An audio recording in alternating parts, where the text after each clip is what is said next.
बिस्मिल्लाहिर्रहमानिर्रहीम। अस्सलामु अलैकुम वरहमतुल्लाहि वबरकातुहू। आबिद राजा चैनल की तरफ से आज मैं अपने दोस्तों को रसूलुल्लाह सल्लल्लाहु अलैहि वसल्लम का मज़दूरों और ग़ुलामों के लिए एक फ़रमान जो है वो आप तक पहुंचाऊंगा, उनका एक फ़रमान।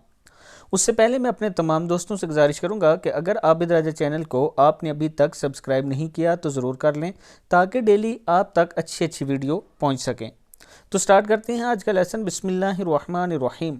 हज़रत अबू ज़र गफ़ारी रज़ी अल्लाह ताला अन्हु से रवायत है कि रसूलुल्लाह सल्लल्लाहु अलैहि वसल्लम ने इरशाद फरमाया कि ये ग़ुलाम और मज़दूर वगैरह तुम्हारे भाई हैं, अल्लाह ताला ने इनको तुम्हारे ज़ेर दस्त बना दिया है।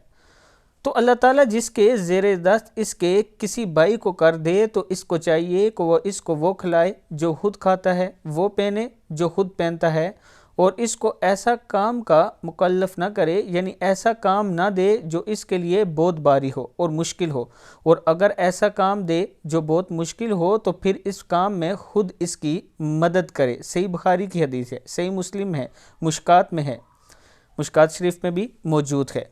यानी इस हदीस से ये साबित हुआ कि रसूलुल्लाह सल्लल्लाहु अलैहि वसल्लम ने जो मज़दूरों के हुकूक बयान किए, उनमें रसूलुल्लाह सल्लल्लाहु अलैहि वसल्लम के अपनी उम्मत के अमीर तबके से ये कह रहे हैं कि अगर आपके पास कोई ग़ुलाम है या मज़दूर है तो आप जो खुद खाएं वो उसको खिलाएं, और ज़रूरत से ज़्यादा उस पर बोझ ना डालें, यानी भारी काम उससे ना करवाएं। जब नबी अकरम सल्लल्लाहु अलैहि वसल्लम ने मना फरमा दिया तो अब जो लोग ये काम करते हैं, मज़दूर के साथ ज़्यादती करते हैं या ग़ुलाम के साथ, तो वो सोच लें कि फिर कल नबी अकरम सल्लल्लाहु अलैहि वसल्लम के सामने कैसे खड़े होंगे।